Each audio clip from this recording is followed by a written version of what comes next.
Instagram, comment allez-vous aujourd'hui? Bienvenue à mon 321e jour d'interview d'âme merveilleuse. Hélène Fourcade, life coach, experte en résilience pour vous accueillir. J'espère que vous allez bien. Hello Sandrine, je vois que vous êtes en train de commencer à arriver. Je viens d'envoyer l'invitation à mon invitée du jour, Annie, pour qu'elle me retrouve en direct et que l'on puisse initier cette interview. Voilà. Alors, Annie, je viens de voir cours, donc je vais l'accepter. Donc avec Annie, on va parler d'elle, de qui elle est, de qu'est-ce qu'elle fait et de comment est-ce qu'elle en est arrivée là. Coucou Lee. Coucou. Hello! Comment vas-tu? Mais ça va, merci. Et toi? Très très bien, merci d'être là en ce dimanche. Bienvenue. Merci.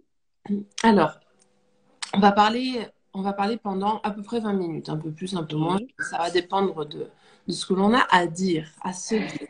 Et puis, on va aller sur qui tu es, toi, puisque je ne te connais pas encore et que je te Ouais. découvre en direct. OK? Donc, si tu es OK avec ça, on va commencer par cette première question de qui es-tu? Sans rentrer dans les détails de ce que tu fais ni ton parcours. OK? Juste qui es-tu? Ok. Je suis une fille épanouie qui s'éclate en ce moment. Voilà. Ouais, super, Ça j'adore. va. C'est très simple, voilà, parce que je suis heureuse dans ma vie et que tout va bien. Voilà, je suis Annie, effectivement, je suis maman aussi, ça me donne beaucoup de joie. Je suis femme aussi, etc. J'exerce un métier qui est aussi une passion. Yes. Donc, quoi demander de plus? J'ai aussi une bonne santé. Donc, voilà, je veux dire, qu'est-ce qu'on peut demander de plus avec tout ça? Que demande le peuple de plus? On est d'accord. Puis alors, on va aller sur cette question de qu'est-ce que tu fais? Quel est ton métier passion, justement, puisque tu nous partages que tu fais un métier passion. Donc, quel est ce métier passion que tu fais? Alors, je suis éducatrice de santé en Ayurveda, Mhm. donc thérapeute en Ayurveda. J'accompagne les personnes. Alors, c'est vrai que j'ai une préférence pour accompagner les femmes. D'accord. Voilà. Sur le, je les accompagne, je les aide à redevenir en fait acteurs de leur santé parce que on perd ce rapport à aux sources, aux origines, à la nature et l'Ayurveda en fait c'est tout ça. Alors évidemment l'Ayurveda on va dire c'est une médecine ancestrale indienne. Enfin voilà, je peux réciter tout le truc, mais je trouve que de dire que c'est un rapport à la nature et un retour aux sources, c'est beaucoup plus parlant Ouais. parce qu'en fait, on part enfin, tout est en nous en fait, tout est à l'intérieur et très souvent, on va chercher à l'extérieur ce qu'on a à l'intérieur. Complètement. Donc, l'Ayurveda nous accompagne à revenir dans notre intériorité. Voilà. Et ça, moi, j'ai trouvé un outil magique, quoi. Si je peux te dire le terme outil, parce que mon Dieu, quand même. Ouais, mais ce que j'aimerais aussi que tu nous partages pour les personnes qui savent pas forcément ce que c'est que l'Ayurveda, qu'est-ce que c'est en fait? Alors, c'est une médecine indienne qui prend appui, en fait, qui date de plus de 5000 ans, donc c'est dire si elle a quand même une légitimité, et elle prend appui sur les éléments qui nous entourent, à Ouais. savoir l'éther, plus précisément l'espace, mais moi j'ai appris à dire l'éther, donc c'est comme ça que je le dis. Donc l'éther, l'air, le feu, l'eau et la terre. Ces cinq éléments, ils sont partout autour de nous, dans le monde animal, dans le monde humain, etc. Et en fait, on part du principe aussi que tout ce qui se passe dans le macrocosme, on le retrouve dans ce microcosme. D'accord. Tant est si bien que ces éléments d'air et d'éther, je vais rentrer un petit peu plus dans le détail si je peux, hein. Oui, oui, Donc, bien sûr, c'est pour. l'air et l'éther, en fait, on le retrouve en nous à travers un dosha. Un dosha, c'est une humeur, une énergie que l'on a en nous. Voilà.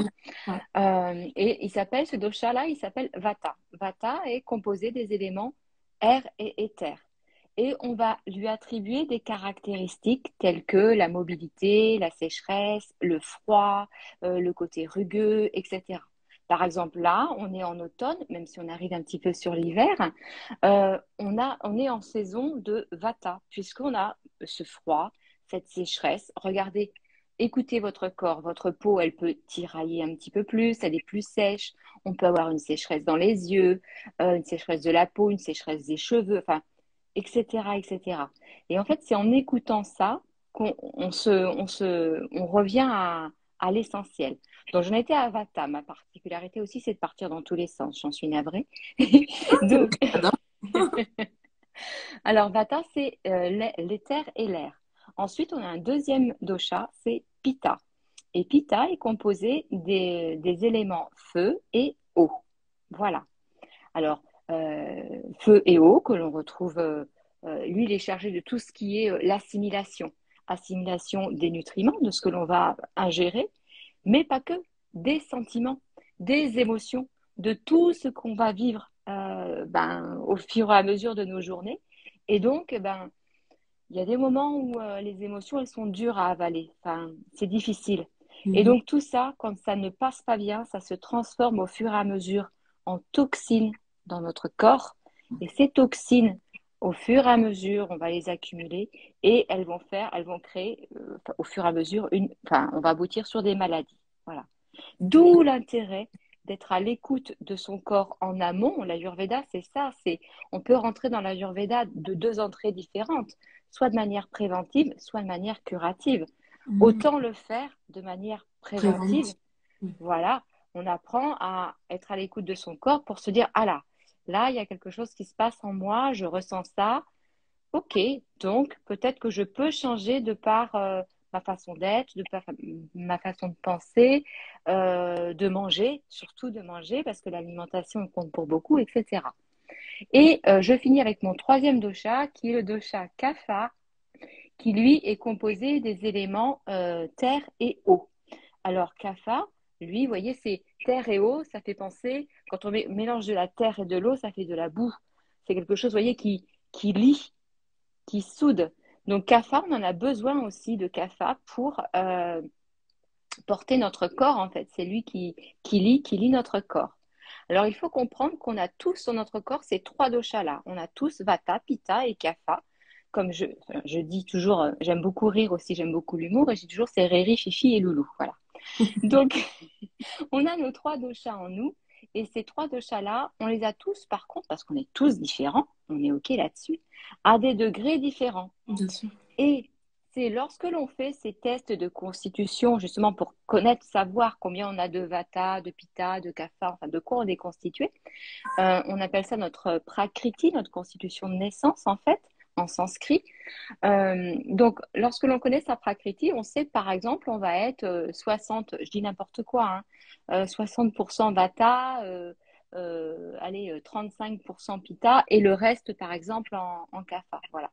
Donc là, on va avoir ça va être notre constitution de naissance. C'est comme ça, c'est ainsi qu'on est équilibré en fait. Vous voyez ce D'accord. que je veux dire? Ouais, ouais, ouais. Et c'est en fait lorsque je sors de ce chemin-là que lorsque je sors de ma constitution de naissance, que en fait je sors du rail et là j'aboutis, je suis en déséquilibre et j'aboutis sur des dysfonctionnements, des maladies.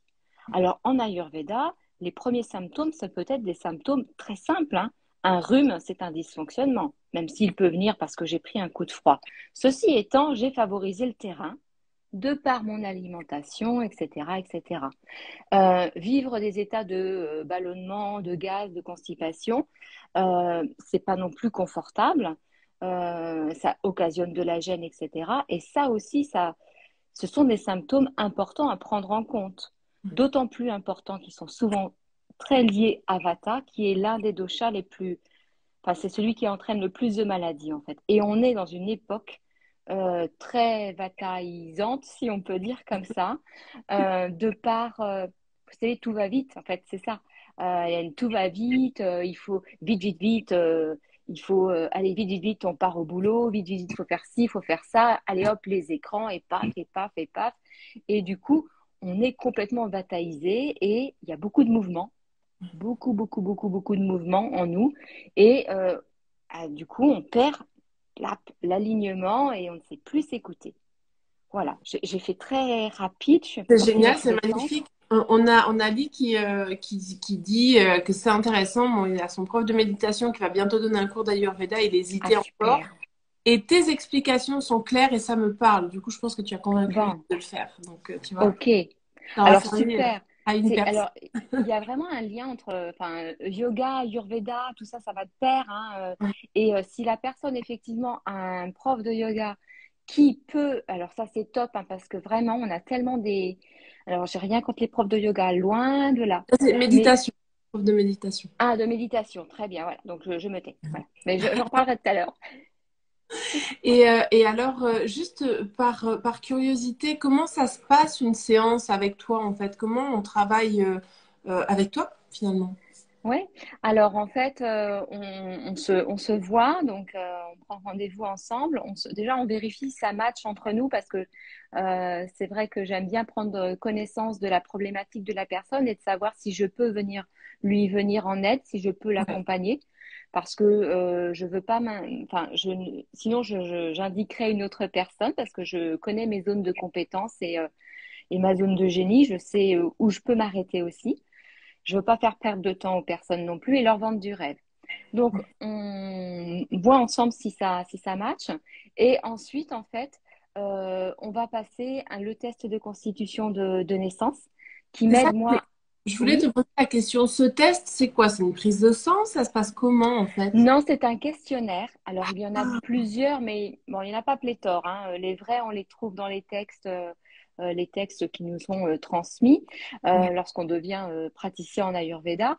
Et en fait, on a deux entrées à faire, la constitution de naissance et connaître aussi la constitution de déséquilibre. Donc, la prakriti, constitution de naissance, là où vous êtes aligné, voilà, où vous êtes vous.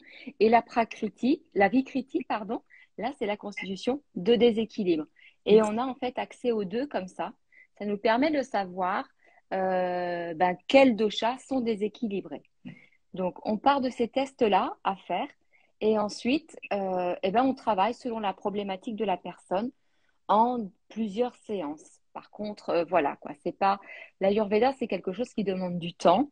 Ça ne se règle pas en une séance, loin de là, parce qu'il faut apprendre à se connaître et c'est toujours pareil. Soit c'est pour du préventif, soit c'est pour du curatif. Et je n'aurai pas les mêmes protocoles pour du préventif que pour du curatif, en fait. bien sûr, Voilà. bien sûr. Et comment est-ce que tu en es arrivé à faire ce métier finalement? Est-ce que tu as toujours fait ça? C'est quoi ton parcours? Quel est ton parcours? Alors, non, pas du tout. Par contre, il y a vraiment une trame, un alignement, et je l'ai compris il n'y a pas si longtemps que ça, enfin, au moment où je me suis lancée, c'est l'accompagnement, parce que j'ai passé 22 ans de ma vie dans la formation. Hmm. Alors, au début, formation en tant que prof, hein, et après, j'ai très vite bifurqué sur la formation pour adultes parce que j'avais besoin d'être au contact d'adultes, de personnes qui ont déjà un vécu, on va dire. Ouais, ouais, Voilà. ouais, ouais. J'ai rien contre les ados ni les enfants, Non, mais non, c'était pas ma tasse de thé, tout c'est ça. simplement. Et puis, après, dans cette formation pour adultes, j'ai vraiment développé tout ce qui était accompagnement de la personne, surtout des personnes qui étaient en transition de carrière professionnelle et aussi les personnes qui faisaient des VAE. Ah, j'adorais les accompagner parce que c'était des enfin, VAE dans le langage de la formation, c'est validation des acquis de l'expérience. D'accord. C'est-à-dire on guide les gens à monter tout un dossier pour qu'ils puissent faire valoir leur expérience par rapport à un diplôme. Parce que, D'accord. euh, en mon sens, en tant que, enfin, avec ma casquette de formatrice et de, enfin, ouais, dans le domaine de la formation, j'ai toujours pensé que l'expérience valait mieux qu'un diplôme. Voilà, tout simplement. Ouais, je peux Donc comprendre. voilà, donc c'est cette trame d'accompagnement qui m'a emmenée vers ça parce que, voilà, accompagner en compagnie de, vous voyez, et je le retrouve, enfin, j'ai voulu le remettre aussi dans le nom de mon entreprise, de ma petite boîte, parce que pour moi, c'est essentiel. L'accompagnement, c'est au centre, en compagnie on est avec quelqu'un pour guider, pour avancer, comme un tuteur. Vous voyez, le tuteur d'une plante, on n'est pas là pour faire à la place de la personne. On est là pour l'orienter. Tu pars à droite, attention, c'est peut-être pas le bon chemin. Je te dis ça maintenant, si tu peux faire ton expérience, tu verras bien. Voilà, tout simplement. C'est ce côté-là. Et en fait, si je veux répondre pleinement à ta question, Hélène, c'est le yoga qui m'a emmenée à l'Ayurveda parce que j'avais un prof de yoga qui était très, très bien. Enfin, et il m'a inspirée et j'ai voulu de moi-même parce que j'ai un naturel curieux tout simplement. Enfin, c'est un petit peu quand même dans la constitution doshique, hein, parce que les constitutions des doshas nous donnent aussi des éléments physiques, physiologiques et psychologiques des personnes. Donc, on comprend mieux qui on est aussi à travers les doshas. Par rapport à ce test, Lee nous marque en commentaire, est-ce que c'est notamment aussi avec la prise de pouls, avec 3 doigts que tu fais les tests là, que tu Alors, nous la parles? prise de pouls, la lecture par rapport à la langue aussi, ou par rapport aux yeux, etc. Tout ça, ça se fait après lors d'une consultation. D'accord. Hein, voilà, mais ce sont des choses qu'on pratique effectivement et qui nous donnent beaucoup d'indications. Ouais, D'accord, super. voilà. Super. Yes, ben en tout cas, merci de ce partage, hein. C'est hyper intéressant. Je crois que tu vois, donc je suis à la 321e interview et je crois Oui, que tu es la première à me parler d'Ayurveda, sauf erreur de ma part, parce que bon, j'ai quand même d'accord. 320 personnes que j'ai déjà interviewées, mais sauf erreur de ma part, tu es la première. Donc c'est hyper intéressant parce que c'est Ah, pas c'est forcément gentil. quelque chose que je connaissais non plus. J'en avais Oui, entendu parler de loin. Mais je ne savais pas toutes ces subtilités et c'est vraiment très riche d'en connaître un peu plus oui, l'intérêt, tu vois. Pili qui dit je confirme, tu vois. Donc ouais, ouais. merci à toi. Eh Et ben, merci. Coco qui nous dit franchement super intéressant. Ouais, franchement, je savais pas que c'était tout ça, moi. Honnêtement, je l'assimilais à de la nutrition. Euh, et que Ouais. C'est vraiment holistique en fait. C'est-à-dire que bien sûr, tout part de l'alimentation parce que j'ai le pouvoir, enfin, c'est moi qui décide ce que je mets dans ma bouche, hein, ouais, ouais, voilà, tout ouais. simplement. Mais alors, je dirais la nutrition au sens large du terme, alors ça, c'est mon dada parce que j'ai toujours eu des problèmes avec la nutrition. Donc, c'est pour ça que ça, c'est mon fer de lance quand même. Ça, c'est un gros morceau, c'est énorme parce que tout se passe dans le feu, la sphère digestive en fait, tout ce que Mm, je vais digérer. ouais, Voilà, hein, complètement. exactement. Mais c'est aussi comment je prépare les aliments. Euh, Mm. voilà, est-ce que je le fais vite fait, je le fais avec amour, je le fais en pensant aux personnes qui vont pouvoir. Enfin, on peut en parler pendant des heures parce que alors moi, ce truc-là, ça me passionne. Voilà, c'est tout un truc. Enfin, alors il y a l'alimentation, il y a aussi la méditation en fait partie, la respiration, enfin les respirations avec les pranayamas, hein, la respiration du souffle en fait, ça c'est top. Le yoga, tout ce qui est les chakras en fait partie. Enfin, l'Ayurveda, c'est un univers. Vous rentrez dans un univers et on apprend tout le temps. C'est ça qui est fantastique. C'est-à-dire que vous commencez à lire un livre et puis un autre livre et un autre livre et ça n'en finit jamais. C'est un truc infernal. J'adore, j'adore. En tout cas, c'est voilà, moi ça m'a donné vraiment l'envie de découvrir un peu plus l'Ayurveda, donc merci parce que c'est aussi ça le but. Euh, et Coco qui me dit Hélène, tu vois pas un live toutes les trois dans le Quantum Delta? Eh ben pourquoi pas? Eh ben pourquoi pas, Annie? On en parlera en off, mais pourquoi pas faire un live sur justement l'Ayurveda? Coco a un groupe sur Facebook où voilà, on propose aussi des masterclass, des ateliers et pourquoi pas, voilà, en faire, D'accord. une découverte pour plus de personnes. Franchement, oui, Coco, pourquoi pas. Mais merci de me faire découvrir parce que franchement, c'est hyper Ah, mais intéressant. je suis contente. Je suis contente. J'ai gagné ma journée. Voilà, J'adore. moi aussi parce que je me coucherai moins euh, Plus éveillée. plus éveillée parce que j'avais pas envie de dire moins bête parce que c'est pas le Non, cas, mais non. moins, voilà, plus éveillée C'est ça. je sais pas comment on dit, cette pratique, C'est une pratique. Ouais, c'est une façon de vivre en fait. C'est aussi une voilà. façon de vivre.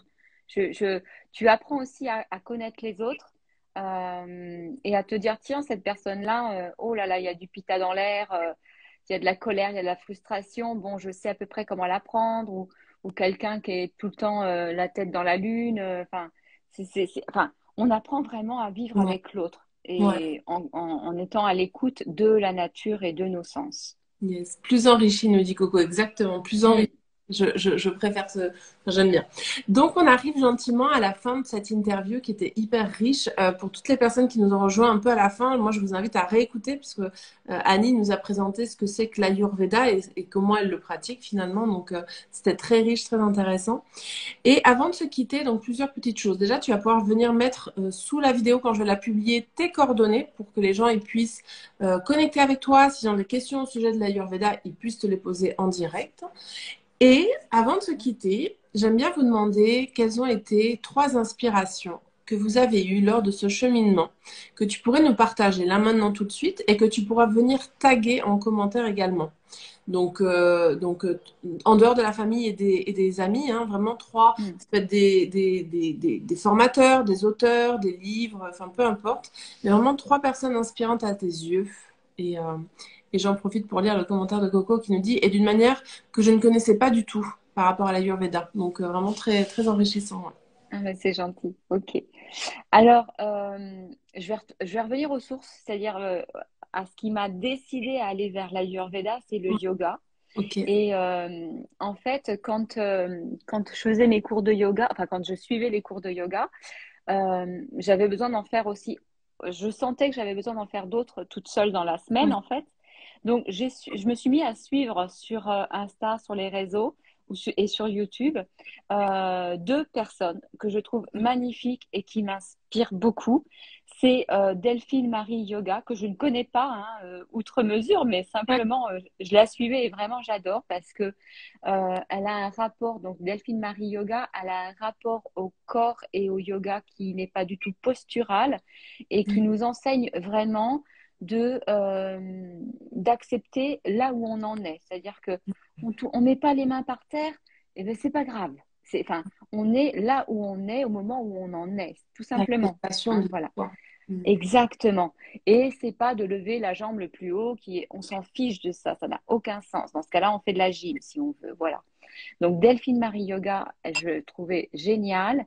Et puis Ariane de Yoga Coaching. Donc c'est 2 nénettes aussi. Donc Ariane de Yoga Coaching, pardon, parce que je trouve qu'elle est, enfin Delphine aussi, hein, mais d'un naturel. Voilà. Pour moi, ce sont 2 nénettes très naturelles. Et enfin, elles m'ont inspirée. J'adore ces filles. Elles sont diamétralement opposées, hein. Pourtant, elles sont très naturelles, mais je les trouve diamétralement opposées. Mais ce qui les relie, c'est leur simplicité. Et ça, j'adore. On a Coco qui dit Alléluia.